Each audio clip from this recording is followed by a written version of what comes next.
Hello and welcome to Rock Paper Shotgun. It's the end of 2018, which means I'm legally obliged to start hyping all the games for 2019. And there are so many games. February alone is looking busier than 2018's pre-Christmas period. Mainly because everyone was scared to release their games next to Red Dead Redemption 2. It means we're going to have a spring stuffed with post-apocalyptic adventures and deadly samurai, which sounds like a pretty good spring to me. Here are my picks of the 15 games to watch out for in 2019. And thanks to Shadow for supporting the channel. For more information on their impressive cloud-based PC, check out the link in the description below.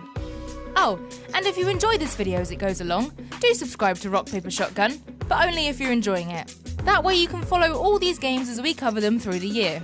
Now, onwards to the future.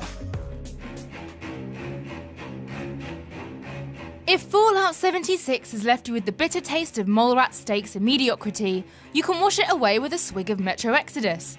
4A Games' post-apocalyptic survival shooter isn't an open world like Bethesda's, though you'd be forgiven for thinking it was. It's more a series of very fat corridors, keeping you on the tracks of a compelling story but opening into wider areas that let the environment artist conjure some amazingly bleak landscapes and gives you the chance to choose your approach. Do you customize weapons for quiet creeping? Or beef them up so they do as much noisy damage as possible? Either way, those radioactive bears won't know what hit them. This has always been a series that has used cramped settings to justify a beautiful level of detail. We can't wait to see how and if it scales up. If you've been watching Rock Paper Shotgun this year, you'll know why we like Resident Evil 2. It's all about the limb damage. The horrible, graphic limb damage. Yes, you can put a bullet between the eyes, but these zombies keep getting back up. Better to shoot off an elbow or knee and watch all the strawberry jam come squirting out. Just remember where you left the legless undead. They'll be waiting for you on a return trip.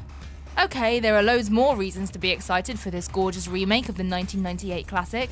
The way it borrows from Resident Evil 4 and 7 but keeps the shape and feel of Resi 2 is very clever. But sometimes it's something as simple as a swinging arm that catches your imagination.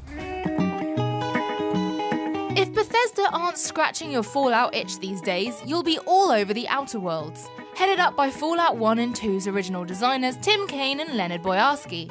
It's a gloriously pulpy sci-fi first-person RPG. There's a fair bit of Borderlands in its looks and the idea of space owned by evil megacorporations, but the focus is entirely on doing things your way. You can go in loud, sneak through the game, or try and overcome problems with wits. It does handle more like a traditional shooter. If you line up a shot, it'll always hit, but you can go more granular by slowing time to target limbs. It's very Fallout then, but with a bigger emphasis on weird humour, player choices and storytelling. I am stupidly excited for this one.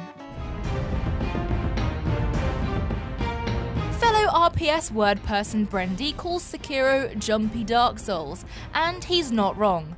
It's Dark Souls goes to Edo, Japan, which means skulking about on rooftops and pulling rival samurai to their deaths before leaping into larger fights.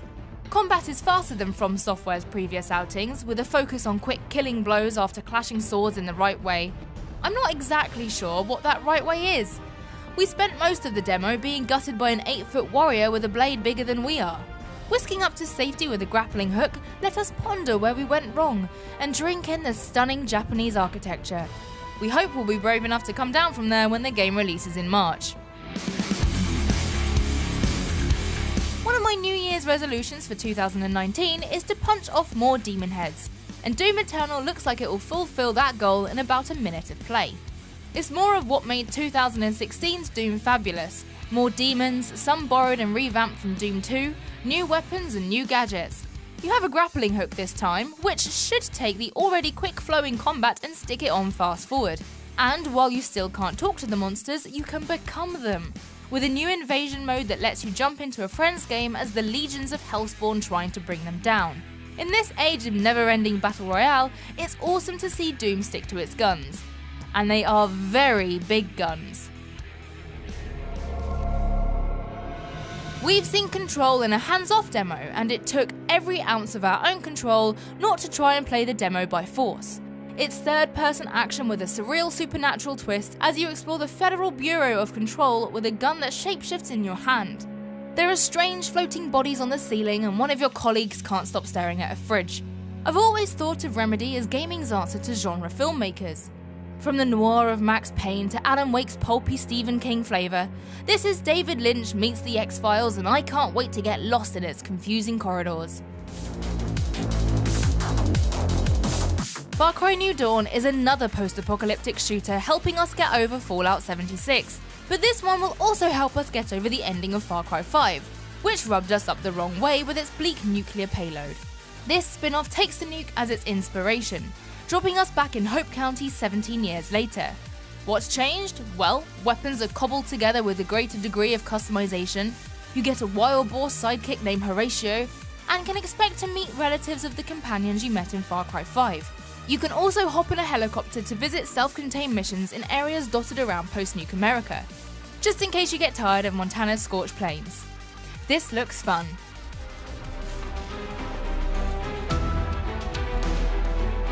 Am I a sucker for still getting excited about BioWare games? It's only really Mass Effect Andromeda that missed the mark for me, but reports of internal turmoil and creative talent leaving the studio does give you the fear. On the other hand, jetpacks! Never underestimate the simple pleasure of hooning around the sky in a giant rocket-propelled exoskeleton. Our brief hands-on at E3 confirmed that they've nicely captured the weight and heft of these Javelin suits.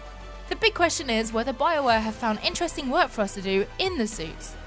They keep trying to convince us that there's cool storytelling happening back in the home city of Fort Tarsis, but it looks limited to us. No, this will live and die on the satisfaction of smashing endless aliens for shiny loot. Fingers crossed it works. The original Ori is probably my favourite Metroid clone ever. Apologies to Team Hollow Knight. All the sequel has to do to succeed is to give me more of those gorgeous animated worlds, that soundtrack, and some of the most fluid platforming outside of Mario. All this looks present and correct, but with a heavy dose of new ideas. Combat has been completely revamped. Ori gets a lightning spear and samurai sword that look too dangerous for a creature this cute. Oh, and if you can't jump over an obstacle, why not drill under it? Add a playable baby owl, and this is another amazing combination of adorable and hardcore. Come on, we all know owls are hardcore. They can twist their friggin' heads backwards.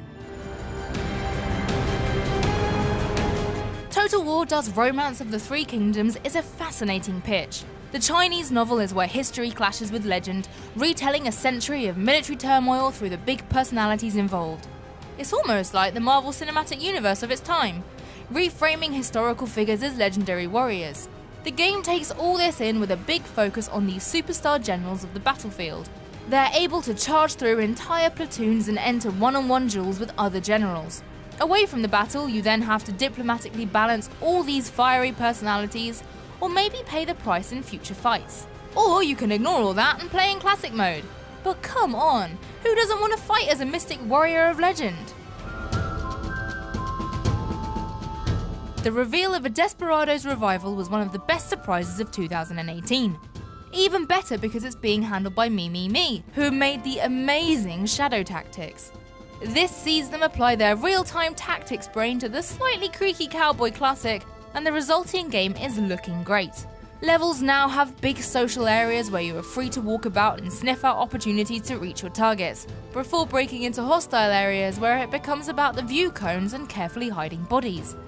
Listening on conversations to discover weaknesses in people's defense gives it a real Hitman vibe.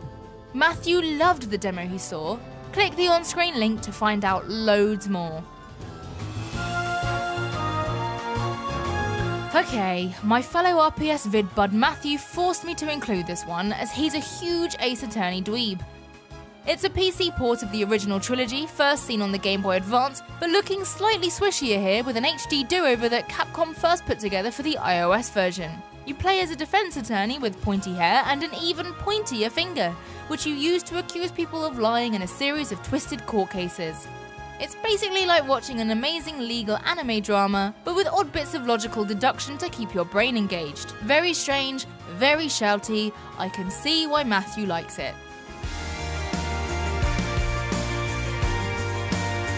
If Ace Attorney is right up Matthew's street, then Flotsam is right up mine. Only there aren't any streets in Flotsam as it's a city building game set in an ocean world. There are 3 things I like about this one. 1, you have a helpful guide called Steven Seagull, which is a pun I have deep respect for. 2, I love a city builder management game, and this one is particularly quirky and colourful. And thirdly, I really dig its message about pollution and waste. I mean, if you pay attention to the headlines, you'll know that we're basically heading for a Flotsam style situation. I'm hoping that playing this will give me a head start when the water begins to rise. Enjoy life on the seabed, suckers! Because those maniacs at Nintendo won't make any Advance Wars games, the team at Chucklefish are basically stepping in and doing it for them. Their 2D turn-based tactics lifts most of the formula from Nintendo's GBA Classic, but throws in all the mod cons you'd expect for a game in 2019. It has over 45 different kinds of PvP maps, a versatile map creator, a campaign creator, and a puzzle mode that gives you one turn to win. Which sounds an awful lot like Into the Breach, which was amazing and should be ripped off more often. Oh, and one of the commanders you play as is a dog. I would call him a good boy, but he's technically responsible for hundreds of deaths. Bad dog, no biscuit. Heaven's Vault is the next game from Inkle, the galaxy brains behind 80 Days and the Sorcery Trilogy.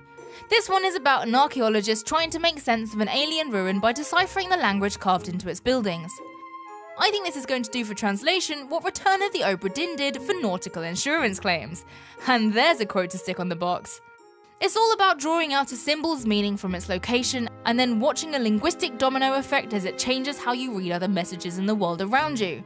I'm making it sound way more dry than it actually is. This is going to be a brilliant mystery from one of gaming's most distinctive storytellers.